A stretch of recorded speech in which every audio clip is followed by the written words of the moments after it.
സുബ്ഹാനല്ലാഹ്. 9ാമത്തെ വയസ്സിൽ അബ്ദുൽ മുത്തലിബ് മരിക്കുകയാ. 9ാമത്തെ വയസ്സിലാണ് മുത്തനബിക്ക് 9 വയസ്സുള്ളപ്പോഴാണ് അബ്ദുൽ മുത്തലിബ് മരിക്കുന്നത്. ഉപ്പാപ്പയായ അബ്ദുൽ മുത്തലിബ് മരിച്ചപ്പോ അല്ലാഹുവിന്റെ റസൂലിക്ക് 9 വയസ്സ്. ഈ 9 വയസ്സുള്ള പേരക്കുട്ടിന്റെ കൈ പിടിച്ച് എന്തൊരു രസമുള്ള രൂപം പ്രിയപ്പെട്ടവരെ. അതുപോലെ മുത്തനബിയെ പോലെ വിരിഞ്ഞ മാർവിടം, നല്ല നീളം, അതേ ഒത്ത നീളത്തേക്കാൾ കുറച്ചുകൂടി നീളമാണ് മുത്തനബിക്കുള്ളത്. അവിടുത്തെ കൈയിന്റെ വിരലുകൾ മുഴുവനും തടിച്ച കൈവിരലുകളാണ്. തോട്ടക്കൈയായിരുന്നു, ഓട്ടക്കൈയായിരുന്നില്ല. ഓട്ടക്കൈയല്ല, തോട്ടക്കൈയായിരുന്നു റസൂലുള്ളാഹിന്റെ കൈകൾ. അങ്ങനെയായിരുന്നു. അതേ ലഹ്മുൽ ഖറാദീസ് എന്ന് ശമാഇൽ തുർമദിയിൽ ഇമാം തുർമദി പറഞ്ഞിട്ടുണ്ട്. അങ്ങനെ ശരീരത്തിന്റെ എല്ലാ ഭാഗങ്ങളും മഹാന്മാര് വർണ്ണിച്ചിട്ടുണ്ട്. പ്രിയപ്പെട്ടവരെ, നടക്കുമ്പോൾ മുന്നോട്ടാഞ്ഞിട്ടാണ് നടക്കൽ. ഒരു ഇറക്കത്തിലേക്ക് ഒരു മനുഷ്യൻ ഇറങ്ങുന്നത് പോലെ മുന്നോട്ടാഞ്ഞിട്ടാണ് മുത്തനബി നടക്കാറുള്ളത്. സുബ്ഹാനല്ലാഹ്. നിങ്ങൾ മനസ്സിലൊന്ന് ചിത്രീകരിച്ചു നോക്കൂ. 9 വയസ്സുള്ള ആ പ്രായത്തിലുള്ള മുത്തനബിനെ കാണാൻ എന്ത് വഞ്ചുണ്ടാകും, ചൊറുക്കുണ്ടാകും. അബ്ദുൽ മുത്തലിബ് മരിച്ചപ്പോ, ഉപ്പാപ്പ മരിച്ചപ്പോ അതുവരെ ഉപ്പയില്ലാത്ത വിഷമം മുത്തനബി അറിഞ്ഞിരുന്നില്ല. ഉപ്പയുടെ എല്ലാ സ്ഥാനങ്ങളും ഉപ്പാപ്പ അബ്ദുൽ മുത്തലിബ് നൽകി. ഉപ്പാപ്പ അബ്ദുൽ മുത്തലിബ് മരിച്ചപ്പോ ആ മയ്യത്ത് കിടത്തിയിരുന്ന റൂമിൽ ഉപ്പാപ്പാന്റെ തലഭാഗത്തിരുന്ന് മുത്തനബി ഇങ്ങനെ കരയുകയാണ്. 9 വയസ്സുള്ള റസൂൽ അങ്ങനെ കരയുമ്പോ പലരും എടുത്തുകൊണ്ടുപോകാൻ ശ്രമിച്ചു നോക്കി, പലരും മാറ്റാൻ നോക്കി. അവിടെ നിന്ന് പോകാതെ അവിടെ തന്നെ ഇരുന്ന് 9 വയസ്സുള്ള മുത്തനബി കരയുകയാ. അപ്പൊ ഉപ്പയില്ല, ഉമ്മയില്ല. ഉപ്പയും പോയി, ഉമ്മയും പോയി. പിന്നെ ആകെയുള്ളത് ഈ ഉപ്പാപ്പയാണ്. അബ്ദുൽ മുത്തലിബ് മരിക്കുമ്പോ 100-ലധികം വയസ്സുണ്ട്. ആ അബ്ദുൽ മുത്തലിബ് മരിക്കുന്ന സന്ദർഭത്തിൽ പ്രിയപ്പെട്ടവരെ അവിടുത്തെ തലഭാഗത്തിരുന്ന് കരഞ്ഞു, എഴുന്നേറ്റ് പോയില്ല.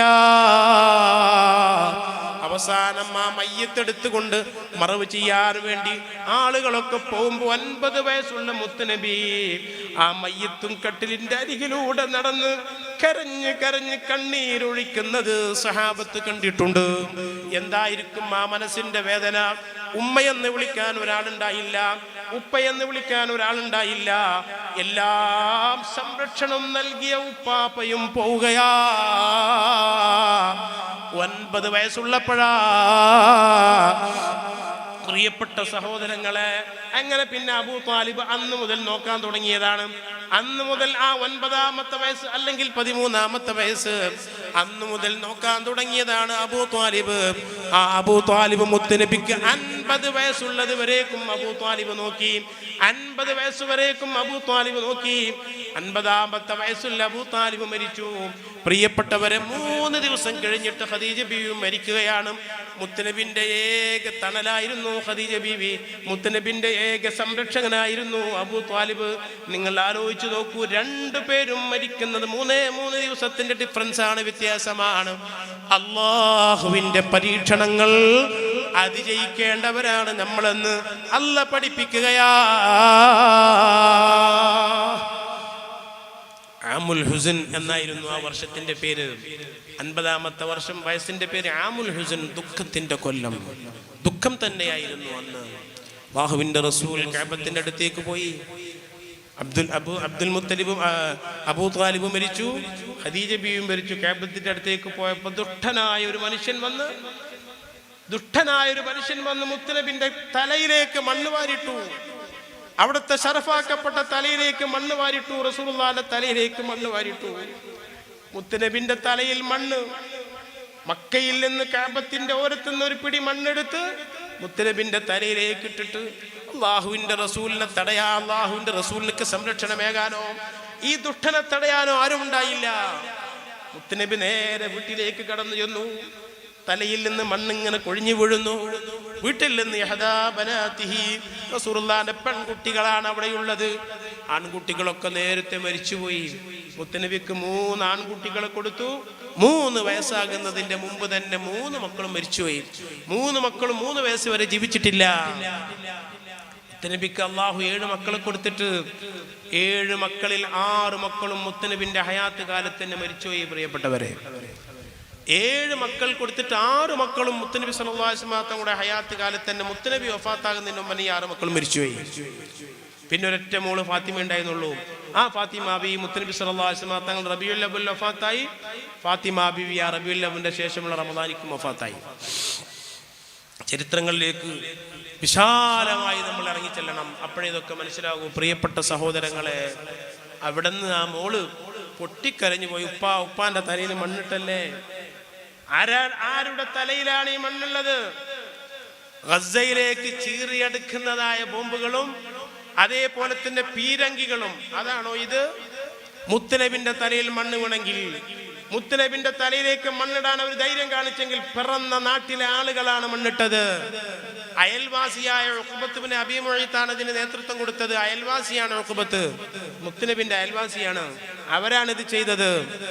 ആ പൊന്നുമോള് മുത്തനബിന്റെ തലയിൽ നിന്ന് മണ്ണിങ്ങനെ മാറി മാറി മാറി എല്ലാം പുറത്തേക്കിട്ടിട്ട് ഒരു ചെറിയ പാത്രത്തിൽ വെള്ളം കൊണ്ടുവന്ന് മുത്തനബി സല്ലല്ലാഹു അലൈഹി വസല്ലം തങ്ങൾക്ക് കഴുകി കൊടുക്കുമ്പോ ആ പൊന്നുമോള് കരഞ്ഞപ്പോ, യാ ബുനയ്യത്തി ലാ തബ്കീ, മോളെ കരയണ്ട, ഇന്നല്ലാഹ മാനിഉൻ നബകീ, നിന്റെ ഉപ്പാന് അല്ലാഹ് സംരക്ഷിക്കും മോളെ. എന്നിട്ട് മുത്തനബി ഒരു വാക്ക് പറഞ്ഞു, മാനാലത്തു ഖുറൈശും മിന്നീ ശൈഅൻ അക്റഹുഹു ഹത്താ മാത അബൂ ത്വാലിബിൻ. അതേ, ഈ ഖുറൈശികൾക്ക്, ഈ ആളുകൾക്ക്, തീവ്രവാദികൾക്ക്, ഉഗ്രവാദികൾക്ക്, ഭീകരവാദികൾക്ക് എന്നെ ഒന്നും ചെയ്യാൻ കഴിഞ്ഞിരുന്നില്ല. അബൂ ത്വാലിബുള്ള കാലം എന്നെ ഒന്നും ചെയ്യാൻ കഴിഞ്ഞിരുന്നില്ല. അബൂ ത്വാലിബ് മരണപ്പെട്ടപ്പോഴാണ് ഇവരുടെ ഈ കളിയൊക്കെ എന്ന് മുത്തനബി പറഞ്ഞു. അബൂ ത്വാലിബ് അത്രക്കും വലിയ സംരക്ഷണമാണ് മുത്തനബിക്ക് നൽകിയത്. അബൂ ത്വാലിബ് ഉള്ളപ്പോൾ അവർക്ക് ഒന്നും ചെയ്യാൻ കഴിഞ്ഞില്ല. ശുദ്ധ കഅബാലയത്തിലേക്ക് ചെന്നപ്പോ ചത്ത ഒട്ടകത്തിന്റെ കുടൽമാല മുത്തനബിന്റെ ശരീരത്തിലേക്ക് ഈ ഉഖബത്ത് തന്നെ ഇട്ടു. ഉഖബത്ത് തന്നെ ആ കുടൽമാല കൊണ്ടിട്ടു. അങ്ങനെ അബൂ ത്വാലിബിന്റെയും ഖദീജുമ്മ ബീവിയുടെയും മരണശേഷം മക്കയിലെ ജീവിതം ദുസ്സഹമായപ്പോ അവിടുത്തെ 50-ാമത്തെ വയസ്സിന്റെ അവസാന സമയത്ത് മക്കയിൽ നിന്ന് പുറത്തേക്ക് പോകുന്നു. അതുവരെ മക്കയിൽ നിന്ന് പുറത്തേക്ക് പോയില്ല. ചെറുപ്പകാലത്ത് കച്ചവടത്തിനൊക്കെ പോയിട്ടുണ്ട്. ചെറുപ്പകാലത്ത് ആടിനെ മേക്കാൻ വേണ്ടി പോയിട്ടുണ്ട്.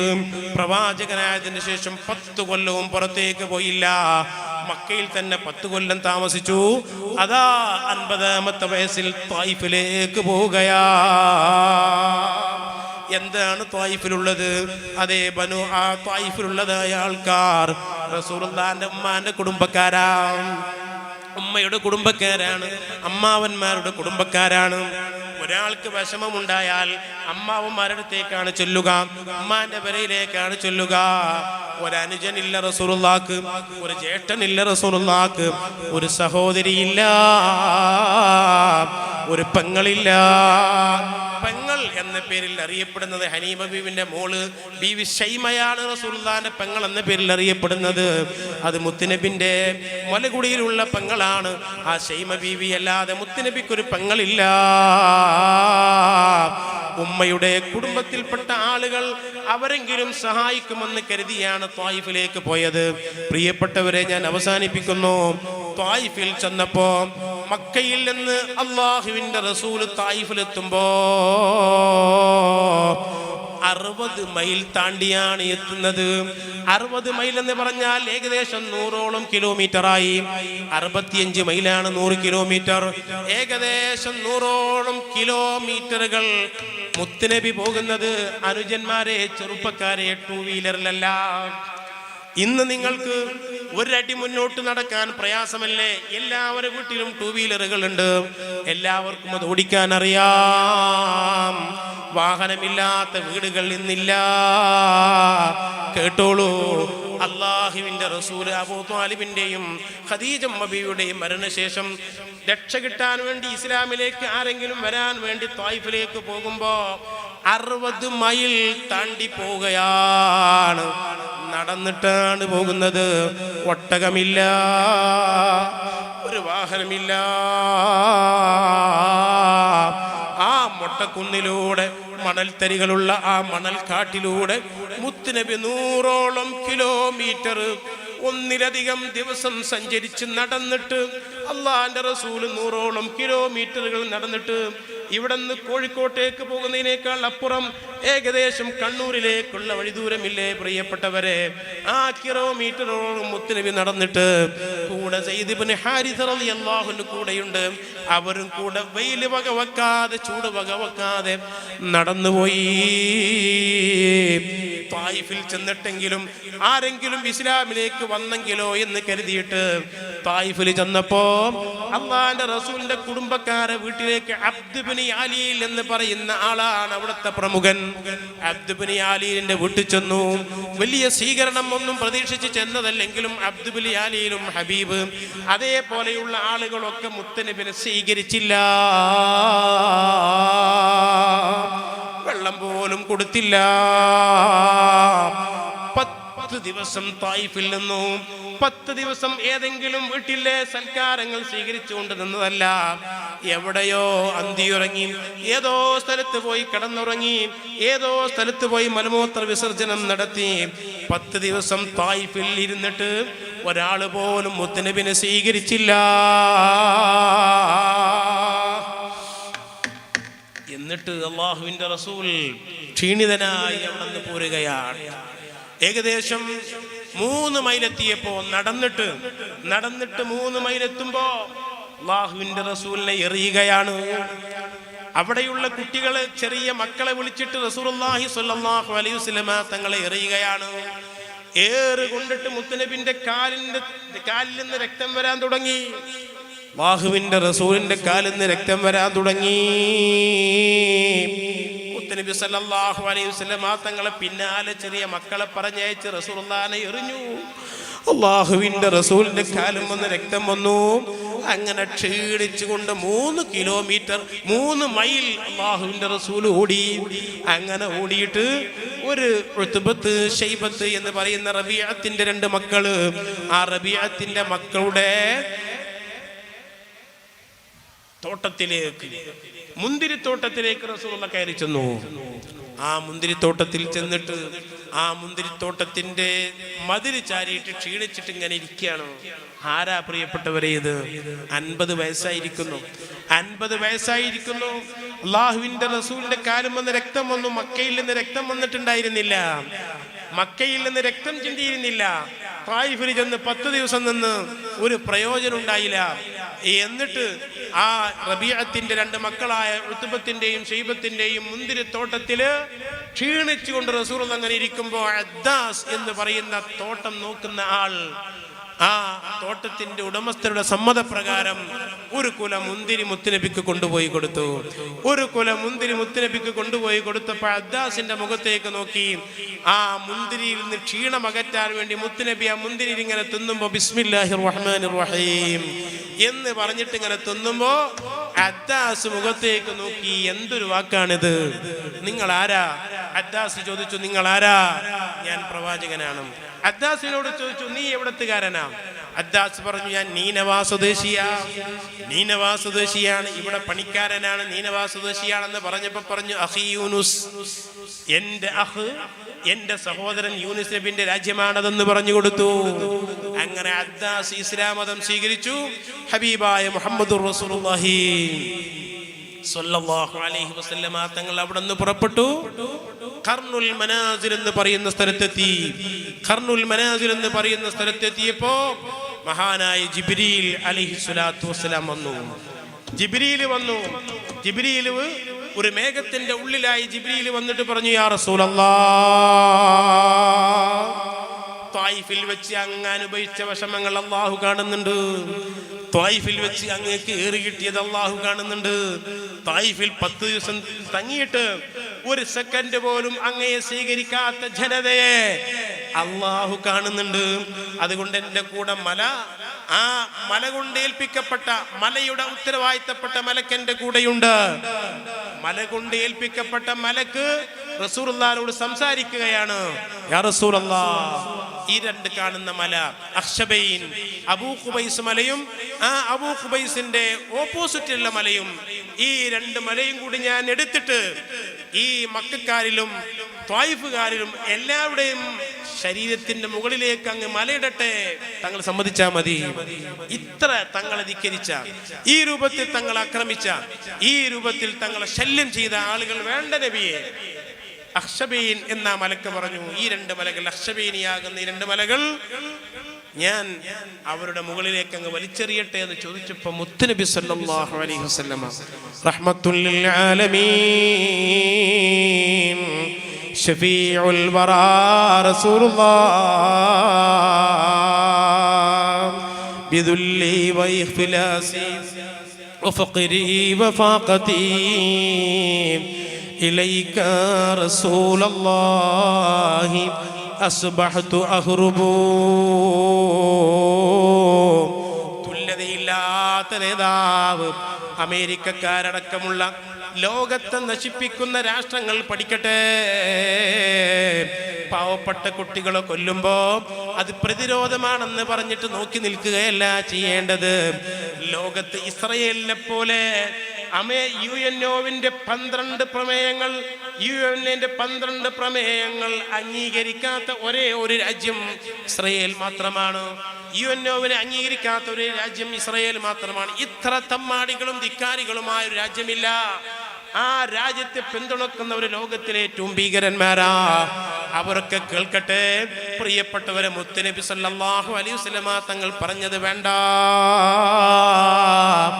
എന്നെ 10 ദിവസം ഒരു സ്വീകരണം പോലും നൽകാത്തവര്, ഒരു വെള്ളം പോലും നൽകാത്തവര്, ഈ രൂപത്തിൽ ആക്രമിച്ചവർ അവരാരും നശിക്കണ്ട.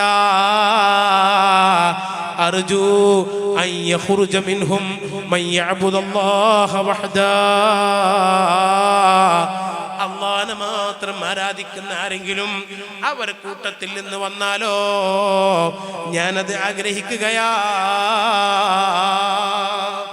മുത്തുനബി സമ്മതിച്ചില്ല, നോവിക്കാൻ സമ്മതിച്ചില്ല, ആക്രമിക്കാൻ സമ്മതിച്ചില്ല.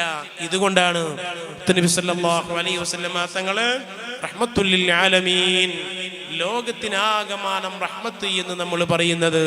അല്ലാഹു സുബ്ഹാനഹു വ തആല അവിടുത്തെ റഹ്മത്ത് നമുക്കെല്ലാവർക്കും നൽകി അനുഗ്രഹിക്കുമാറാകട്ടെ. എത്ര പറഞ്ഞാലും പറഞ്ഞു തുടങ്ങാൻ വരെ കഴിയാത്ത അത്രക്കും മഹത്വമുള്ള അല്ലാഹുവിൻ്റെ റസൂൽ ഞാൻ അവസാനിപ്പിക്കുന്നു. പ്രിയപ്പെട്ടവരെ, ആ റസൂലുള്ളാഹിന്റെ ജമാല്, കമാല്, നവാൽ, റസൂലുള്ളാഹിന്റെ സൗന്ദര്യം, അവിടുത്തെ പരിപൂർണത, അവിടുത്തെ ഔദാര്യം, അവിടുന്ന് ലോകത്തിന് ചെയ്ത എല്ലാവിധ ഔദാര്യങ്ങളും, ഈ 3 കാര്യങ്ങളും ഒരു മുസ്ലിമായ മനുഷ്യൻ പഠിക്കണമെന്നാണ്. മഹാന്മാരായ സ്വഹാബത്ത് ചെറുപ്പത്തിൽ തന്നെ കുട്ടികൾക്കത് പഠിപ്പിച്ചു കൊടുക്കാറുണ്ടായിരുന്നു. അള്ളാഹുവിൻ്റെ റസൂലിൻ്റെ നിറം, അള്ളാഹുവിൻ്റെ റസൂൽ എവിടെ ജനിച്ചു തുടങ്ങിയ കാര്യങ്ങളൊക്കെ ചെറുപ്പത്തിൽ ഉമ്മമാർ, ഉപ്പമാർ മക്കൾക്ക് പഠിപ്പിച്ചു കൊടുക്കേണ്ടതാണ്. മുത്തുനബിയെ പറ്റി പഠിപ്പിച്ചു കൊടുക്കണം, ചെറുപ്പത്തിലേ പഠിപ്പിച്ചു കൊടുക്കണം. മുത്തുനബിയെ സംബന്ധിച്ച് അത് മാതാപിതാക്കളെ കടമയാണ്. സ്വഹാബത്ത് അത് ചെയ്തിരുന്നു. അവിടുത്തെ നിറം, അവിടുന്ന് ജനിച്ചത്, ജനിക്കുമുണ്ടായ സംഭവങ്ങൾ നമ്മൾ ആദ്യം പഠിച്ച് മക്കൾക്കത് പറഞ്ഞു കൊടുത്ത്, പഠിപ്പിച്ചു കൊടുത്ത്, അവരെ ഹിമ്മത്തുള്ളവരാക്കി, മനക്കരുത്തുള്ളവരാക്കി, ഏത് പ്രതിസന്ധിയും തരണം ചെയ്യാൻ പറ്റുന്നവരാക്കി ചെറുപ്പത്തിലെ മക്കളെ വളർത്തണം.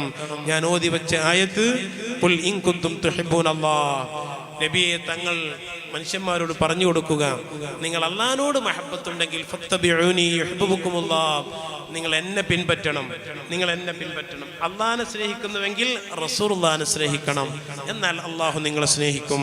അപ്പോൾ എല്ലാ സൗകര്യങ്ങളും ചെയ്തു തന്ന അല്ലാഹ്, പ്രിയപ്പെട്ടവരെ, ഈ കാണുന്ന വിരൽ, ഈ വിരൽ അനക്കാൻ എനിക്ക് അല്ലാഹു കഴിവ് തരണം.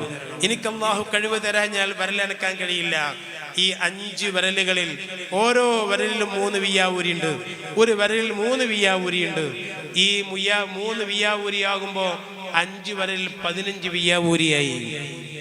ഇതിലൊന്ന് കേട് വന്നാൽ ഈ വിരലാനങ്ങൂല, ഒന്ന് കിടന്നാൽ മതി.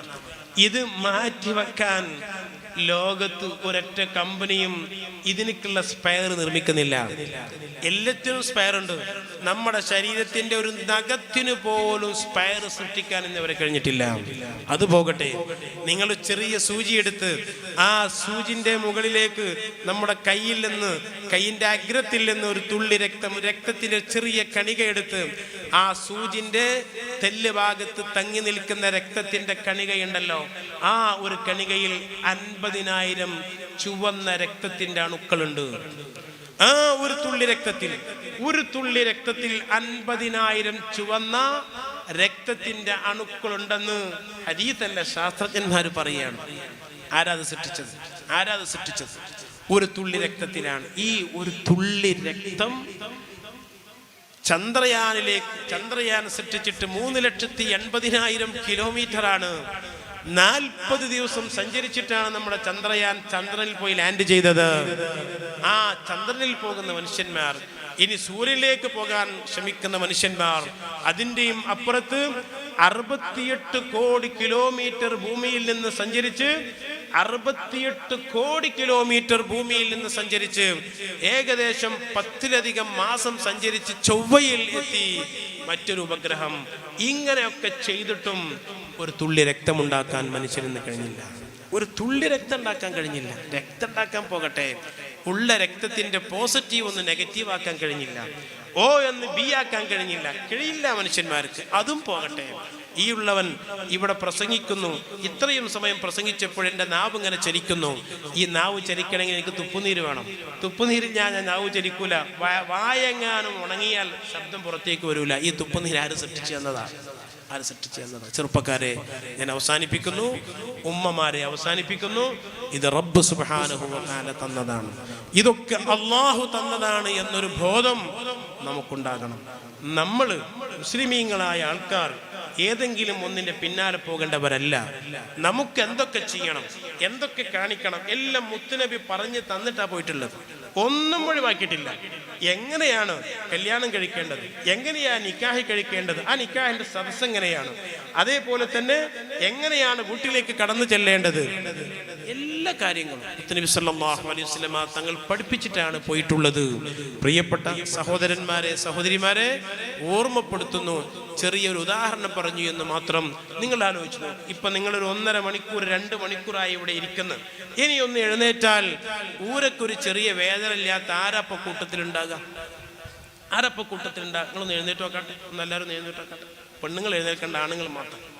ഒരു 3 സ്വലാത്തൊന്ന് ചൊല്ലി നോക്കട്ടെ. സ്വല്ലല്ലാഹു അലാ മുഹമ്മദ് സ്വല്ലല്ലാഹു അലൈഹി വസല്ലം, സ്വല്ലല്ലാഹു അലാ മുഹമ്മദ് സ്വല്ലല്ലാഹു അലൈഹി വസല്ലം, اللهم صل على محمد يا رب صل عليه وسلم. ഞാനിത് എന്തിനാ ചെയ്തതെന്നറിയോ? നിങ്ങൾക്കൊക്കെ ഒരു ചെറിയ ഒരു വേദന അല്ലെ അതുപോലത്തെ ഊരക്ക് വന്നെങ്കിൽ 9 മാസം നമ്മൾ ഉമ്മാന്റെ ഗർഭാശയത്തിൽ ഇങ്ങനെ ഊര വളച്ചിട്ട് കിടന്നിട്ടുണ്ട്. ഉമ്മാന്റെ ഗർഭാശയത്തിൽ 9 മാസം ചുരുണ്ട് വളഞ്ഞ് കിടന്നിട്ട് നമുക്കൊരു കുഴപ്പവും പറ്റിയില്ല. പ്രിയപ്പെട്ട സഹോദരന്മാരെ, നിപ്പ വന്നത് വവ്വാലിലൂടെയാണെന്ന് പറയുന്നു. അങ്ങനെ ഓരോന്ന് വന്നത് ഓരോന്നിലൂടെയാണെന്ന് പറയുന്നു. നമ്മൾ ജീവനൊന്ന് വേറെ, റൂഹൊന്ന് വേറെ. ജീവനൊന്ന് വേറെ, ഹയാത്ത് റൂഹ് രണ്ടും ഒന്നുമല്ല. 4 മാസത്തിന് മുമ്പ് തന്നെ ജീവൻ ഉണ്ടാകാം, റൂഹ് 4-ാമത്തെ മാസത്തിലേ ഉണ്ടാകൂ. പ്രിയപ്പെട്ട സഹോദരങ്ങളെ, അല്ലാഹു ജല്ല ജലാലുഹു നമുക്ക് നമ്മുടെ ശരീരത്തിൽ റൂഹ് വന്നതിന് ശേഷം ഭക്ഷണം വേണം. ആ ഭക്ഷണം ഉമ്മയുടെ ഗർഭാശയത്തിൽ നിന്ന് അള്ള തരുന്നത്. ഒരു പെണ്ണ് ഗർഭിണിയായാൽ മെൻസസ് സ്റ്റോപ്പാവും, നിന്നുപോകും. ആ ഹൈദ് രക്തം ഫിൽട്ടർ ചെയ്തിട്ട്, ആ ഹൈദ് രക്തം ശുദ്ധി ചെയ്തിട്ട് ഒരു പ്രത്യേകമായ പൈപ്പിലൂടെ അല്ലാഹു സുബ്ഹാനഹു വ തആല എനിക്കും നിങ്ങൾക്കും ആ രക്തം ഫിൽട്ടർ ചെയ്തിട്ട് തന്നു, ഭക്ഷണം തന്നു. ആലോചിക്കണം നമ്മൾ. ആരാ തന്നത്? ഒരു കുഞ്ഞ് 7 മാസത്തിൽ നിന്ന് പ്രസവിച്ചു നോക്കട്ടെ. 2 ദിവസം മുമ്പ് ഒരു ചെറുപ്പക്കാരൻ വന്നിട്ട് എന്നോട് പറഞ്ഞു, ഉസ്താദെ, എൻ്റെ മോള് 3-ാമത്തെ മോള്, അവൾ 2-ാമത്തെ ഗർഭിണിയാണ്, 2-ാമത്തെ പ്രസവത്തിന് ഗർഭിണിയാണ്. സ്കാൻ ചെയ്തപ്പോൾ കുട്ടിൻ്റെ ഒരു കൈ മുട്ടിൻ്റെ കീഴ്പ്പെട്ടില്ലെന്നാണ് പറയുന്നത്. മുട്ടിൻ്റെ കീഴ്പ്പെട്ട് ഒരു കൈയില്ല, അതുകൊണ്ട് ആ കുട്ടിനെ നശിപ്പിക്കണമെന്ന് പറയുന്നു. റൂഹ് 6 മാസമായിക്കണം, റൂഹ് ഉദിക്കണം, നശിപ്പിക്കണം എന്ന് പറയുന്നു. 21 വയസ്സാണ് എൻ്റെ മോൾക്കുള്ളത്. ഡോക്ടർമാർ മെഡിക്കൽ കോളേജിൽ നിന്ന് പറഞ്ഞു, ആ കുട്ടിനെ മോളെ എടുത്ത് കളഞ്ഞാളാ, നീ 21 വയസ്സല്ലേ ആയിട്ടുള്ളൂ, ഇനിയും പ്രസവിക്കുമല്ലോ, അതിനെടുത്ത് കളഞ്ഞാളാന്ന് പറഞ്ഞപ്പോൾ ഡോക്ടറോട് മോള് ചോദിച്ചു, ഡോക്ടറെ അതെടുത്ത് കളഞ്ഞിട്ട് അടുത്ത കുട്ടി ഇങ്ങനെ ആയാലോ? അപ്പോൾ ഡോക്ടറൊന്നും മറുപടി അറിഞ്ഞില്ല. ഞാൻ പറഞ്ഞു നല്ല മോള് പറഞ്ഞു, നല്ല മോൾ അതന്നെയാണ്, അങ്ങനെ തന്നെയാണ് പറയുന്നത്. അവരാ കണക്കാക്കുന്നത്, അള്ളാഹു അല്ലേ കണക്കാക്കുന്നത്. എങ്ങനെയാണ് നശിപ്പിക്കുക, എങ്ങനെയാണ് നശിപ്പിക്കാൻ കഴിയുക? അതിനെ സംരക്ഷിക്കേണ്ട ബാധ്യത. അങ്ങനെയാണെങ്കിൽ അതൊക്കെ മാറ്റാൻ അള്ളാഹുവിന് കഴിയും. അതുകൊണ്ട് പ്രിയപ്പെട്ട സഹോദരന്മാരെ, സഹോദരിമാരെ, അള്ളാഹുവിനെ മറന്നുകൊണ്ട് ഒന്നും ചെയ്തുകൂടാ. അള്ളാഹു സുബ്ഹാനഹു വ തആല ഈ രൂപത്തിൽ ഉമ്മയുടെ ഗർഭാശയത്തിൽ നിന്ന് സംരക്ഷണം നൽകിയ നമുക്ക് നിങ്ങളൊന്ന് ആലോചിച്ച് നോക്ക്. അങ്ങനെ ഒരു കുഞ്ഞിനെ ഒരു ഉമ്മങ്ങ് പ്രസവിച്ചാൽ ആ കുഞ്ഞിന്റെ വലത്തേ ചുവട്ടിൽ അല്ലാഹു അക്ബർ എന്നുള്ള ബാങ്കുലി കേൾക്കണം. അല്ലാഹു അക്ബർ അതാരാണോ ഉള്ളത്, അത് ഇനി മറ്റൊരു മതത്തിൽപ്പെട്ട ആരായിരുന്നാലും കുഴപ്പമില്ല, മുസ്ലിം ആയിക്കൊള്ളുന്നില്ല, ആണായിക്കൊള്ളുന്നില്ല, ഇനി ശുദ്ധിയുള്ളവൾ ആയിക്കൊള്ളണമെന്നില്ല, ആരാണോ ഉള്ളത് അവർ അല്ലാഹു അക്ബർ എന്ന കുട്ടിന്റെ വലത്തെ ചവിട്ടിൽ പറയട്ടെ. റെക്കോർഡ് ചെയ്തുകൊണ്ട് പറ്റൂല, അല്ലാത്ത രൂപത്തിൽ അല്ലാഹു അക്ബർ എന്നുള്ള ബാങ്ക് കേൾക്കട്ടെ വലത്തെ ചവിട്ടിൽ, ഇടത്തെ ചവിട്ടിൽ ഇഖാമത്ത് കൊടുക്കട്ടെ, പിന്നെ വലത്തെ ചവിട്ടിൽ ഇന്നി ആയത്തുൽ കുർസി ഓതി കൊടുക്കട്ടെ, പിന്നെ വലത്തെ ചവിട്ടിൽ ഖുൽ ഹുവല്ലാഹു അഹദ് സൂറത്ത് ഓതി കൊടുക്കട്ടെ, ഇന്ന അൻസൽനാഹു സൂറത്ത് ഓതി കൊടുക്കട്ടെ, ഇന്നി ഉഈദുഹാ ബിക വദുരിയതഹാ മിനശ് ശൈത്വാനിർ റജീം എന്നുള്ള ആയത്ത് ഓതി കൊടുക്കട്ടെ. മഹാന്മാര് പറഞ്ഞതാ. ഞാൻ പറയുന്നത് എന്തിനാണ്? അങ്ങനെ അല്ലാഹു അക്ബർ എന്ന് കേട്ടിട്ട് ഈ ഭൂമിയിലേക്ക് വന്ന ഞാനും നിങ്ങളും അവസാനം പറയേണ്ടത് ഈ അല്ലാഹയാണ്. ലാ ഇലാഹ ഇല്ലല്ലാഹ്, ഈ അള്ളയാണ് അവസാനം പറയേണ്ടത്. അങ്ങനെയാണ് നമ്മൾ മരിക്കേണ്ടത്. ഈ ഒരു ചിന്ത നമുക്കൊക്കെ വേണം. അതുകൊണ്ട് പ്രിയപ്പെട്ട സഹോദരിമാരോട്, അനുജന്മാരോട് പറയുന്നു, മുത്തുനബി സല്ലല്ലാഹു അലൈഹി വസല്ലമ തങ്ങളുടെ പേരിൽ ഈ മഹല്ലത്തിലെ നല്ല ചെറുപ്പക്കാർ, ചുറുചുറുക്കുള്ള മക്കള്, അവര് സമ്മാനങ്ങൾ കൊടുന്നു വെച്ചിരിക്കുന്നു മുതഅല്ലിമീങ്ങൾക്ക് കൊടുക്കാൻ വേണ്ടി. അവർ വല്ലാതെ പണിയെടുത്തു. ഞാൻ ഇന്നലെ വന്നിട്ട് അങ്ങോട്ട് പോയിട്ട് ഇന്ന് വരണ്ടാന്ന് വിചാരിച്ചതേ, പക്ഷേ കുട്ടികൾ വളരെ ആവേശത്തിനാണെന്ന് പറഞ്ഞപ്പോൾ അവരെ നിരാശപ്പെടുത്താൻ പാടില്ലല്ലോ. ഇങ്ങനെ നമ്മളെ മക്കള് അള്ളാഹുവിൻ്റെ ദീനിനെ സ്നേഹിച്ചുകൊണ്ട്, മുത്തുനബിനെ സ്നേഹിച്ചുകൊണ്ട് ആ മക്കൾ ചെയ്യുമ്പോൾ അതിനെ പ്രോത്സാഹിപ്പിക്കൽ നമ്മുടെ കടമയാണല്ലോ. ആ നിലക്ക് മാത്രം വീണ്ടും വന്നതാണ്. ഇന്നലെ വന്നിട്ട് ഇവിടുന്ന് ഭക്ഷണം കഴിച്ച് പോയതാണ്. അപ്പം ഇന്ന് വീണ്ടും വന്നത് അതിൻ്റെ ഒരേ ഒരു കാരണം കൊണ്ട് വന്നതാണ്. അല്ലാഹു സുബ്ഹാനഹു വ തആല ചെറുപ്പക്കാരെ സ്വാലിഹീങ്ങളാക്കുമാറാകട്ടെ. അവരെ സഹായിച്ച നമ്മുടെ മഹല്ല് കമ്മിറ്റി എല്ലാവരും വേണ്ട പോലെ ഇന്നലെ പ്രസിഡന്റും മറ്റുള്ള ആളുകളൊക്കെ തന്നെ ആശംസകൾ അർപ്പിച്ചു. അങ്ങനെ കാരണവന്മാർ കമ്മിറ്റി അവർ പറയുന്നത്, അവരുടെ നിർദ്ദേശപ്രകാരം കുട്ടികൾ നീങ്ങുന്നത്, അതാണ് ഒരു മഹല്ലത്തിന്റെ കെട്ടുറപ്പ്. രാഷ്ട്രീയം അത് അങ്ങനെ പലതൊക്കെ ഉണ്ടാവും, അതില്ലാത്ത ആൾക്കാരുണ്ടാവില്ല, പല രാഷ്ട്രീയക്കാരുണ്ടാവുമല്ലോ, അതൊക്കെ വേറെ. അള്ളാഹുവിൻ്റെ ദീനിന് വേണ്ടി ഏത് രാഷ്ട്രീയമാണെങ്കിലും ഒന്നിച്ച് ഒത്തൊരുമയോടുകൂടെ ദീനിന് വേണ്ടി പ്രവർത്തിക്കുന്നതാണ് നമ്മൾ ചെയ്യേണ്ടത്. ഇന്നേ വരെ മുസ്ലിമീങ്ങൾ ഈ നമ്മുടെ രാജ്യത്ത് കാണിച്ചു തന്നതും അതാണ്. അല്ലാഹു സുബ്ഹാനഹു വ തആല ഈ മഹല്ലത്തിൽ ബർക്കത്ത് ചെയ്യുമാറാകട്ടെ, കെട്ടുറപ്പും യോജിപ്പും സന്തോഷവും പ്രദാനം ചെയ്യുമാറാകട്ടെ. എല്ലാവിധ ആപത്ത് മുസീബത്തുകളെ തൊട്ട് അള്ളാഹു കാത്തുരക്ഷിക്കുമാറാകട്ടെ. ഞാൻ അവസാനിപ്പിക്കുന്ന ഒരൊറ്റ കാര്യം നിങ്ങളോട് പറയുകയാണ്. അള്ളാഹുവിൻ്റെ റസൂൽ വഫാത്താകുമ്പോൾ, മുത്തുനബി വഫാത്താകുമ്പോൾ അവിടെ നിന്ന് ഇങ്ങനെ നാവ് കൊണ്ടൊരു കാര്യം പറയുന്നുണ്ട്. അവിടെ നിന്ന് നാവ് കൊണ്ടൊരു കാര്യം പറയുന്നുണ്ട്, ശബ്ദം പുറത്തേക്ക് വരുന്നില്ല. ആ സമയത്ത് ചെകിട് താഴ്ത്തിക്കൊണ്ട് മഹാന്മാരായ സഹാബത്ത് അത് കേട്ടപ്പോൾ മുത്തുനബി പറഞ്ഞത് എന്താണെന്നറിയോ? അസ്വലാ അസ്വലാ അസ്വലാ. അല്ലാഹുവിൻ്റെ റസൂൽ പറഞ്ഞു, 2 വട്ടം പറഞ്ഞു, നിങ്ങൾ നിസ്കാരം ശ്രദ്ധിക്കണേ, നിസ്കാരം ഒഴിവാക്കരുതേ. നിങ്ങൾ അറിയുമോ, മുത്തുനബി സല്ലല്ലാഹു അലൈഹി വസല്ലം തങ്ങൾ റബീഉൽ അവ്വൽ 12 തന്നെയാണ് വഫാത്താകുന്നത്, തിങ്കളാഴ്ച തന്നെയാണ് വഫാത്താകുന്നത്, ദുഹാ സമയത്ത്. അല്ലാഹുവിൻ്റെ റസൂല് അന്ന് ആ വഫാത്തിന്റെ ദിവസം സഹീഹുൽ ബുഖാരിയിൽ കാണാം, വഫാത്തിന്റെ ദിവസം പള്ളിയിലേക്ക് വരാൻ കഴിയാതെ വീട്ടിലിരിക്കുകയാണ്. അബൂബക്കർ സിദ്ദീഖ് റളിയല്ലാഹു അൻഹു ഇമാമായി നിസ്കരിക്കുകയാണ്. മദീനത്തെ പള്ളിയിൽ മഹാന്മാരായ സഹാബത്ത് മുഴുവനും വേദനിച്ച്, മുത്തുനബിയില്ലാത്ത നിസ്കാരം 17 വഖ്ത് നിസ്കാരം സിദ്ദീഖുൽ അക്ബർ ഇമാമായി നിസ്കരിച്ചിട്ടുണ്ട്. 3 ചില്ലാനം ദിവസം സിദ്ദീഖുൽ അക്ബർ തങ്ങൾ ഇമാമായി നിസ്കരിച്ചിട്ടുണ്ട്. പലപ്പോഴും മുത്തുനബി ഒരു വെള്ള തുണി നെറ്റിമ്മങ്ങനെ കെട്ടിയിട്ട് വരും, അത് കാണുമ്പോഴത്തേനും സഹാബത്ത് കരയാൻ തുടങ്ങും. മുത്തനബിന്റെ വേദന, ശക്തമായ തലവേദന. ആ തലവേദന കൊണ്ടൊരു വെള്ള തുണി നെറ്റിമ്മ കെട്ടിയിട്ട് ഫദ്ൽ ഇബ്നു അബ്ബാസ് തങ്ങൾ ഒരു ഭാഗത്ത്, അലി ഇബ്നു അബി താലിബ് തങ്ങൾ വേറെ ഭാഗത്ത്, രണ്ടുപേരും താങ്ങിപ്പിടിച്ച് മുത്തനബിനെ പള്ളിയിലേക്ക് കൊണ്ടുവരും. രണ്ടുപേരും താങ്ങിപ്പിടിച്ച് പള്ളിയിലേക്ക് കൊണ്ടുവരും. അങ്ങനെ അവിടെ വന്ന് ഇരുന്ന് സിദ്ദീഖ് റളിയല്ലാഹു അൻഹു നിസ്കരിക്കുന്നു, മുത്തനബി ഇരുന്ന് നിസ്കരിക്കുന്നു. അങ്ങനെയും വരാൻ വയ്യാതെയായി. സുബഹി സമയത്ത് സിദ്ദീഖുൽ അക്ബർ തങ്ങൾ ഇമാമായി നിസ്കരിക്കുകയാ. ഇമാമായി നിന്ന് ആ സമയത്ത് വഫാത്തിന്റെ ആ ദിവസം, പ്രിയപ്പെട്ടവരെ, ഞാൻ അവസാനിപ്പിക്കുന്നു. എൻ്റെ ശബ്ദം കേൾക്കുന്ന എല്ലാവരെയും ഓർമ്മപ്പെടുത്തുകയാണ്. പ്രത്യേകിച്ച് ഈ പരിപാടി സംഘടിപ്പിക്കാൻ വേണ്ടി കഠിനാധ്വാനം ചെയ്ത എൻ്റെ അനുജന്മാർ, മക്കളോട് ഞാൻ ഓർമ്മപ്പെടുത്തുകയാണ്. വിശിഷ്യ അനുജത്തിമാരോട്, സഹോദരിമാരോട് ഓർമ്മപ്പെടുത്തുകയാണ്. നിങ്ങൾ അറിയുമോ, ആ ദിവസത്തിൽ, വഫാത്തിന്റെ ആ ദിവസത്തിൽ സുബഹിക്ക് സഹാബത്ത് ഇങ്ങനെ സഫായി നിൽക്കുന്നു, സിദ്ദീഖ് തങ്ങൾ ഇമാമായി നിൽക്കുന്നു. ആ സമയത്ത് അല്ലാഹുവിന്റെ റസൂൽ ഫറഫഅ സിത്ര, അവിടെ നിന്ന് ആ വിരി ഒന്ന് പൊന്തിച്ചു. വിരി പൊന്തിച്ചിട്ടൊന്ന് ഇങ്ങനെ നോക്കി. അപ്പൊ സഹാബത്ത് പറയാണ്, ഞങ്ങൾ അങ്ങോട്ട് കണ്ടപ്പോ, മുത്തുനബിന്റെ ആ മുഖം കണ്ടപ്പോ ഞങ്ങൾ നിസ്കാരം ബാത്തിലായി പോവോ, സന്തോഷം കൊണ്ട് നിസ്കാരം ബാത്തിലായി പോവോ എന്ന് വിചാരിച്ചു. ആ മുഖം, പ്രകാശിക്കുന്ന ആ മുഖം, അൻത ഫിൽ കുല്ലി ജമീലു വജമാലു യാ മുതഈ, എല്ലാവിധ സൗന്ദര്യമുള്ള ആ മുഖം ഞങ്ങളങ്ങ് കണ്ടപ്പോ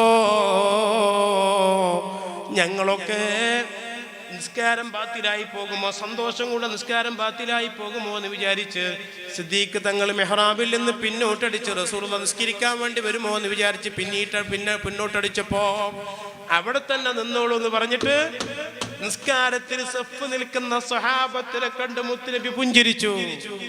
അള്ളാഹുവിന്റെ റസൂലിന് അവിടെയുള്ള മദീനത്തുള്ള സ്വഹാബിമാര് മുഴുവനും പുഞ്ചിരിക്കാനുള്ള അവസരം ഉണ്ടാക്കി കൊടുത്തു. അള്ളാഹുവിന്റെ റസൂൽ സഹാബത്ത് നിസ്കരിക്കുന്നത് കണ്ട് ചിരിച്ചിട്ടാണോ വഫാത്തായത്? നിസ്കരിക്കുന്നത് കണ്ട് ചിരിച്ചിട്ടാണോ വഫാത്തായത്? അതുകൊണ്ട് ഉമ്മമാരെ, രക്ഷിതാക്കളെ, നമ്മൾ സന്തോഷിക്കുന്നത് മക്കൾ നിസ്കരിക്കുന്നവരാവണം. ആ നിരക്കായിരിക്കണം. മറ്റെല്ലാം കുട്ടികൾക്കുണ്ടാവട്ടെ, എന്തുണ്ടായിരുന്നാലും ശരി, എൻ്റെ മോന് നിസ്കരിക്കുന്നവനാണെന്ന് അഭിമാനം കൊള്ളാൻ, എൻ്റെ മോള് നിസ്കരിക്കുന്നവളാണെന്ന് അഭിമാനം കൊള്ളാൻ, എൻ്റെ മോള്, എൻ്റെ മോന് ഒരു നിസ്കാരവും ഒഴിവാക്കാത്തവനാണെന്ന് അഭിമാനം കൊള്ളാൻ നമുക്ക് സാധിക്കണം. അനുജന്മാരെ, ഒരു നിസ്കാരവും ഖളാ ആയിക്കൂടാ. അല്ലാഹുവിൻ്റെ റസൂൽ ആ സമയത്ത്, ആ വഫാത്തിന്റെ ഘട്ടത്തിൽ പറഞ്ഞത്, ഉമ്മത്തെ നിസ്കാരം ഒഴിവാക്കരുത് കേട്ടോ. അതെന്നെ റബ്ബിന്റെ ഹദറത്തിൽ ഖുദ്സിയിൽ ഞാൻ ചെന്നിട്ട് അവിടെ നിന്ന് അല്ലാഹു തന്നതാണ്, അവിടെ നിന്ന് തന്നതാണ്. അതുകൊണ്ട് മുത്തുനബി ഒരു നിസ്കാരവും ഒഴിവാക്കിയിട്ടില്ല, ഒരു സുന്നത്തും മുത്തുനബിക്ക് പോയിട്ടില്ല. പ്രിയപ്പെട്ടവരെ, ആ നിസ്കാരത്തിന്റെ വിഷയത്തിൽ അല്ലാഹു ഒരു ഉദുറും സ്വീകരിക്കൂല. അള്ളാഹിന്റെ പക്കൽ യാതൊരു കാരണവും ബോധിപ്പിക്കാൻ കഴിയില്ല. നിസ്കാരത്തിന്റെ വിഷയത്തിൽ അല്ലാഹു വിട്ടുവീഴ്ച ചെയ്യില്ല. നിസ്കാരം ഒഴിവാക്കിയവനെ അല്ലാഹു സുബ്ഹാനഹു വ തആല ഖബറിൽ വെറുതെ വിടൂല. അല്ലാഹു നരകത്തിൽ ഇടുക തന്നെ ചെയ്യും. അതിൽ യാതൊരു അപ്പീലുമില്ല നിസ്കാരത്തിന്റെ വിഷയത്തിൽ. അതുകൊണ്ടല്ലേ പ്രിയപ്പെട്ടവരെ, ഒരാൾക്ക് ഹജ്ജിന് പോകാൻ കഴിഞ്ഞാൽ പകരത്തിന് ആളെ പറഞ്ഞേക്കാം. നിസ്കരിക്കാൻ കഴിയാതിരുന്നാലോ, നോമ്പിന് കഴിയാതെ വന്നാൽ മുദ്ദ് കൊടുക്കാം. നിസ്കരിക്കാൻ നിന്ന് കഴിയാത്തവൻ ഇരുന്ന് നിസ്കരിക്കട്ടെ, ഇരുന്ന് നിസ്കരിക്കാൻ കഴിയാത്തവൻ കിടന്ന് നിസ്കരിക്കട്ടെ. യാതൊരു വിട്ടുവീഴ്ചയും നിസ്കാരത്തിലില്ല. അതുകൊണ്ട് മുത്തുനബിന്റെ സദസ്സിൽ പങ്കെടുത്ത മുഴുവൻ ആളുകളോടും പറയട്ടെ, ഈ സദസ്സിന്റെ സന്ദേശം, ഞാൻ നിസ്കരിക്കൂല, നിസ്കാരം ഒഴിവാക്കൂല എന്നതായിരിക്കണം. ഒരിക്കലും ഞാൻ നിസ്കാരം ഒഴിവാക്കുകയില്ല. ഏതെങ്കിലും നിസ്കാരം നിങ്ങൾക്കാർക്കെങ്കിലും പ്രായപൂർത്തി എത്തിയതിനു ശേഷം ഖളാ ഉണ്ടോ, അത് ഖളാ വീട്ടാതെ ഖബർ കെടുക്കാൻ കഴിയില്ല. ശിക്ഷ നിർബന്ധമാണ്. അല്ലാഹു സുബ്ഹാനഹു വ തആല കാത്തുരക്ഷിക്കുമാറാകട്ടെ. പ്രിയപ്പെട്ടവരെ, ഓരോ ഹർക്കത്തുകളിലും, എല്ലാ ഘട്ടത്തിലും അള്ളാഹിനെ കുറിച്ച് നമുക്ക് ഓർമ്മ വേണം. എല്ലാം തന്നത് അള്ളാഹുവാണ്. ആ അള്ളാഹുവിനെ ധിക്കരിച്ചുകൊണ്ട് ഒന്നും നമുക്കുണ്ടായിക്കൂടാ. ഒരു ദിവസം നമ്മുടെ പള്ളിയിലുള്ള 6 കാലുള്ള മയ്യത്ത് കെട്ടില് നമ്മുടെ വീട്ടിന്റെ ഉമ്മറത്ത് വന്നിട്ട്, നമ്മളുണ്ടാക്കിയ വീട്, നമ്മൾ അധ്വാനിച്ച വീട്, നമ്മൾ അവിടെ ചെലവഴിച്ച് നമ്മുടെ സംസാരങ്ങളും നടത്തങ്ങളും ഇരുത്തങ്ങളും ഒക്കെ കണ്ട ആ വീട്ടിൽ നിന്ന് ഒരു 3 തുണിക്കഷ്ടം, ആ തുണിക്കഷ്ടത്തിൽ എന്നെയും നിങ്ങളെയും, ഫലസ്തീനിലെ മക്കളെ, അവിടുത്തെ ഉമ്മമാരെ പൊതിഞ്ഞത് നിങ്ങൾ കണ്ടില്ലേ? അതേപോലെ പ്രിയപ്പെട്ടവരെ, ഒരു ദിവസം പൊതിഞ്ഞിട്ട് വീട്ടിൽ നിന്ന് പിടിച്ച് ഇറക്കിയിട്ട് എല്ലാവരും കയറുന്ന ഒരു മയ്യത്ത് കട്ടിൽ, ഒരു മഹല്ലത്തിൽ ഒരു മയ്യത്ത് കട്ടിലേ ഉണ്ടാവുള്ളൂ. നമ്മളെ വീട്ടിലൊക്കെ ഒന്നിലധികം വാഹനങ്ങളുണ്ട്. ഒരു വീട്ടുകാരനും എനിക്ക് കിടക്കാനുള്ള മയ്യത്ത് കട്ടിൽ എന്ന് പറഞ്ഞിട്ട് ഒരു മയ്യത്ത് കട്ടിൽ വീട്ടിലുണ്ടാക്കൂല. എല്ലാവർക്കും കിടക്കാനുള്ള ഒരു മയ്യത്ത് കട്ടിലുണ്ട്. ആ മയ്യത്ത് കട്ടിലിൽ കിടന്നിട്ട് നമ്മൾ ഖബറിലേക്ക് പോകേണ്ടി വരും. എൻ്റെ ഖബറിൽ ഞാൻ, നിങ്ങളുടെ ഖബറിൽ നിങ്ങൾ. അതാ എത്രയോ കാലമായി ഉമ്മ അവിടെ കിടക്കുന്നു, ബാപ്പ കിടക്കുന്നു. പ്രിയപ്പെട്ടവരെ, അതുകൊണ്ട് ആ ഒരു ഓർമ്മ നമുക്ക് വേണം. ഖൽഫി കരീമാതുൻ അലയ്യാ ബവാകിയാ വഫീഹിന്ന ഉമ്മീ സദീഖി വഇത്റതി. 11 മണിക്ക് മയ്യത്തെടുക്കുമെന്ന് പറഞ്ഞാൽ അതിൻ്റെ മുമ്പ് 10:45 തന്നെ യാസീൻ ഓതുകയാണ്. 11:05 അവിടെ കൂടി നിൽക്കുന്നവർ ചോദിക്കുന്നു, എന്തേ 11 മണിക്ക് കൊടുക്കുന്നല്ലേ പറഞ്ഞത്? ഒരു 5 മിനിറ്റ് പോലും എന്നെയും നിങ്ങളെയും നമ്മളുണ്ടാക്കി വീട്ടിൽ കിടത്തൂല, കിടക്കാൻ സമ്മതിക്കൂല. പ്രിയപ്പെട്ടവരെ, ഇന്നലെ ഇവിടെ എത്താൻ വൈകിയത് എൻ്റെ കൂടെ സ്കൂളിൽ പഠിച്ചിരുന്ന, ഞങ്ങൾ ഒന്നിച്ച് കളിച്ചിരുന്ന, ഒന്നിച്ച് സഹവസിച്ചിരുന്ന ഒരു സുഹൃത്ത്, അമീർ എന്ന് പറയുന്ന സുഹൃത്ത്. പ്രിയപ്പെട്ടവരെ, എൻ്റെ അതേ പ്രായമാണ്, ഞങ്ങൾ ഒന്നിച്ച് കളിച്ചിരുന്നവരാണ്. അദ്ദേഹം ഹാർട്ട് സംബന്ധമായ വലിയ രോഗം വന്ന് മരിച്ചുപോയി. അല്ലാഹു മഗ്ഫിറത്ത് നൽകുമാറാകട്ടെ. പ്രിയപ്പെട്ട സഹോദരന്മാരെ, ചെറുപ്പക്കാരനല്ലേ, നിങ്ങൾ ആലോചിച്ച് നോക്കണം. 2 കാര്യമാണ് ഇപ്പം നടക്കുന്നത്. പ്രായമുള്ള ആളുകൾക്ക് അൽഷിമേഴ്സ് വരുന്നു, അവർക്ക് ഓർമ്മശക്തി പോകുന്നു, കിടന്നിടത്ത് കിടന്ന് മൂത്രമൊഴിക്കുന്നത് ധാരാളം കൂടിയിരിക്കുന്നു. ഗവൺമെന്റ് തന്നെ ഓരോ ജില്ലയിലും ഓർമ്മക്കുറവിന് ചികിത്സിക്കാൻ അവർ ക്ലിനിക്ക് തുടങ്ങാൻ വേണ്ടി തീരുമാനിച്ചിരിക്കുന്നു. മറ്റൊരു കാര്യം ശ്രദ്ധിക്കേണ്ടത്, ചെറുപ്പക്കാര് പെട്ടെന്ന് കുഴഞ്ഞു വീണ് മരിക്കുന്നതാണ് കാണുന്നത്.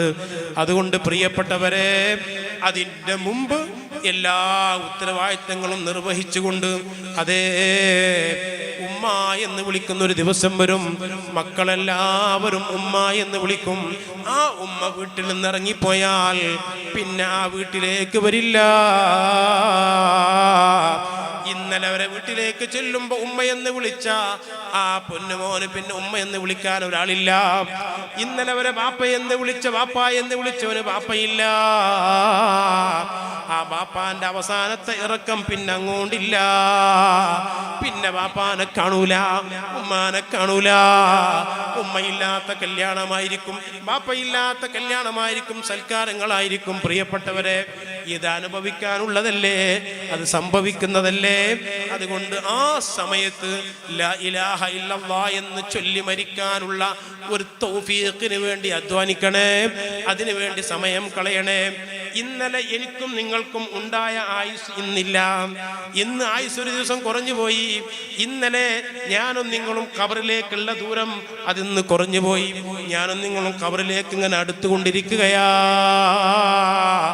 ആരാരുമില്ലാതെ ഞാനും നിങ്ങളും ഒറ്റക്ക് കിടക്കേണ്ട ഒരു ഖബർ. ഇന്ന് നമ്മുടെ ഉമ്മാമ കിടക്കുന്നു, ബാപ്പ കിടക്കുന്നു, ബന്ധപ്പെട്ടവരൊക്കെ കിടക്കുന്നു. അതുപോലെ ഞാനും നിങ്ങളും കിടക്കേണ്ടി വരും. ആ മൂടുകല്ല് വെച്ച് ഒരു ചെറിയ ലൈറ്റ് പോലും ഇല്ലാതെ ഈ കാണുന്ന കവിൾത്തടം മണ്ണോട് ചേർത്തിക്കൊണ്ട് 3 ദിവസം കഴിഞ്ഞാൽ ഈ കാണുന്ന കണ്ണിറങ്ങി വന്ന് കവിൾത്തടത്തിൽ വരും. അതാണല്ലോ കണ്ണുപോക്ക്. ആ കണ്ണുപോക്കാണല്ലോ കണ്ണോക്കായത്. കണ്ണോക്ക് എന്ന് പറയുന്നത് കണ്ണുപോക്കാണ്. കണ്ണോക്ക് 3-ാമത്തെ ദിവസമല്ലേ കണ്ണിറങ്ങിയിട്ട് കവിൾത്തടത്തിൽ വന്ന് നിൽക്കും. സുബ്ഹാനല്ലാഹ്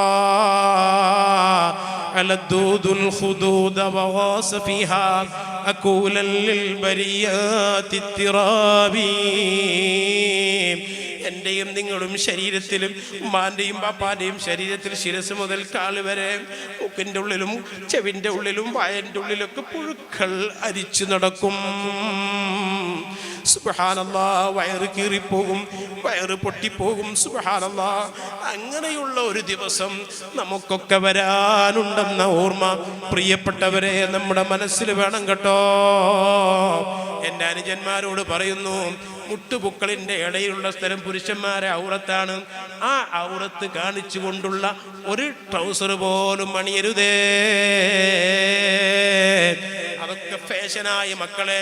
നമുക്കതൊന്നും പറ്റൂല, അത്തരം ഫാഷന് പറ്റൂല. മുട്ടുപുക്കളിന്റെ ഇടയിലുള്ള സ്ഥലം ഔറത്താണ്. ആരെങ്കിലും എന്തെങ്കിലും ചെയ്യുന്നതിന്റെ പിന്നാലെ മക്കളെ നിങ്ങൾ പോകരുത്. അത് പഴയ കാലത്ത് പോലീസുകാരായിരുന്നു അങ്ങനെ നടന്നിരുന്നത്.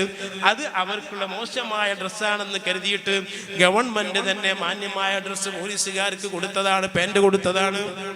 അതുകൊണ്ട് തന്നെ ഔറത്ത് ഒളിവാക്കിക്കൊണ്ട് മക്കളെ നിങ്ങൾ നടക്കരുത് കേട്ടോ. അതോടുകൂടെ ഉമ്മമാരോട് അനുജത്തിമാരോട് ഞാൻ ഓർമ്മപ്പെടുത്തുകയാ, അന്യ പുരുഷൻ കാണുന്ന നിങ്ങളെ ശരീരം കാണുന്ന രൂപമുണ്ടായാൽ മുത്തുനബി പറഞ്ഞിട്ടുണ്ട്, ലാ യദ്ഖുലുൽ ജന്ന വനിസാഉൻ കാസിയാത്തുൻ ആരിയാത്തുൻ മായിലാത്തുൻ മുമീലാത്തുൻ റൂസുഹുന്ന കാസിനബത്തിൽ ബുഖ്തിൽ മായിലാ. ചില പെണ്ണുങ്ങൾ വരാനുണ്ട്. മുത്തുനബി പറഞ്ഞിട്ടുണ്ട്, ഞാൻ പെണ്ണുങ്ങളെ ഞാൻ കണ്ടിട്ടില്ല, ആഖിറു സമാനിൽ ആ പെണ്ണുങ്ങൾ വരും. അങ്ങനെ വന്നിട്ട് അവർ വസ്ത്രം ധരിച്ചിരിക്കും, പക്ഷേ അവരുടെ ശരീരത്തിന്റെ വടിവുകളും വണ്ണ വലിപ്പങ്ങളും കാണുന്ന രൂപത്തിൽ, മറ്റു പുരുഷന്മാർ കാണുന്ന രൂപത്തിൽ വസ്ത്രം ധരിക്കും. എങ്ങനെ വസ്ത്രം ധരിക്കും? മുടികൾ മറ്റുള്ള ആളുകൾ കാണുന്ന രൂപത്തിൽ പുരുഷന്മാരെ ആകർഷിപ്പിക്കുന്ന ശൈലിയുള്ള വസ്ത്രം ധരിച്ചുകൊണ്ട് പുറത്തേക്ക് ഇറങ്ങുന്ന പെണ്ണുങ്ങൾ ലാ യദ്ഖുലുൽ ജന്ന, അവർ സ്വർഗ്ഗത്തിൽ കടക്കില്ല. വലാ യജിദുന റീഹഹാ, സ്വർഗ്ഗത്തിന്റെ മണം പോലും അവർക്ക് ശ്വസിക്കാൻ കഴിയില്ല. ഉമ്മമാരെ, കുറച്ചു കാലം ജീവിച്ചിട്ട്, അതും കുറച്ചു കാലം 10-60 വയസ്സ് കഴിഞ്ഞാൽ ഷുഗർ വരുന്നു, മുട്ടുവേദന വരുന്നു, ഇങ്ങനെ രോഗങ്ങളെ കൊണ്ട് കഷ്ടപ്പെട്ട് ഉമ്മമാരെ ഒരു സെക്കൻഡ് പോലും സ്വർഗത്ത് കടക്കാൻ കഴിയാതെ വന്നാൽ, നരകത്തിന്റെ വിറകുകളായാൽ പിന്നെ ജീവിച്ചിട്ടെന്താണ് കാര്യം? മുത്തുനബി പറയുന്നുണ്ട്, ഇങ്ങനെ പുരുഷന്മാരെ ആകർഷിപ്പിക്കുന്ന രൂപത്തിൽ, അവർക്ക് ശരീരം പ്രദർശിപ്പിക്കുന്ന രൂപത്തിൽ നടന്നാൽ അല്ലാഹു അവർക്ക് സ്വർഗം ഹറാമാക്കിയിരിക്കുന്നു. അല്ലാഹു നമ്മുടെ ഉമ്മമാരെ, അനുജത്തിമാരെ, സഹോദരിമാരെ രക്ഷപ്പെടുത്തുമാറാകട്ടെ. ഇസ്ലാമിക നിയമങ്ങളനുസരിച്ച് ജീവിക്കാൻ അവർക്ക് അല്ലാഹു തൗഫീഖ് നൽകട്ടെ. അർഹമുർ റഹീമായ റബ്ബേ, ഇന്നലത്തെ സദസ്സും ഇന്നത്തെ സദസ്സും ഞങ്ങൾ ഫലസ്തീനിലെ മക്കൾക്ക് വേണ്ടി നൽകുകയാണ്. അല്ലാഹ്, ഫലസ്തീനിലെ കുഞ്ഞു പൈതങ്ങള് റബ്ബേ, ഫലസ്തീനിലെ ഉമ്മമാര്, അനുജത്തിമാര്, സഹോദരിമാര്, ഫലസ്തീനിലെ യോദ്ധാക്കൾ റബ്ബേ, അവരാര് തീവ്രവാദിയാക്കിയാലും ആര് മോശമാക്കിയാലും നിനക്കറിയാം, അവർ ഒരു രാജ്യത്തെയും ആക്രമിച്ചിട്ടില്ല. അവർ അവരുടെ രാജ്യത്തിനെ ആക്രമിക്കുന്നവരെ മാത്രമാണ് നേരിട്ടത്. അവർ ജനിച്ച ഭൂമിക്ക് വേണ്ടിയാണ് അവർ പൊരുതുന്നത്. അതെല്ലാവർക്കും അറിയുന്നതാണ്. റബ്ബേ, ഈ 2 ദിവസത്തെ സദസ്സ് അവരോട് ഐക്യദാർഢ്യമായി ഞങ്ങൾ പ്രഖ്യാപിക്കുന്നു. അല്ലാഹ്, അവർക്ക് നീ രക്ഷ നൽകണേ. അല്ലാഹ്, അവർക്ക് നീ സലാമത്ത് നൽകണേ. അല്ലാഹ്, റബ്ബേ, പെടഞ്ഞു മരിക്കുന്ന കുഞ്ഞുങ്ങളെ കണ്ട് വല്ലാതെ വേദനയാകുന്നു. റബ്ബേ, പൊട്ടിക്കരയുന്ന ഉമ്മമാരെ കണ്ട് വല്ലാതെ വേദനയാകുന്നു. റബ്ബേ, റബ്ബേ, നീ സലാമത്ത് നൽകണം. അല്ലാഹ്, സലാമത്ത് നൽകണം. അല്ലാഹ്, രക്ഷപ്പെടുത്തണം. അല്ലാഹ്, നിന്റെ റഹ്മത്തും നോട്ടവും അവരിലേക്ക് എത്തിക്കണേ.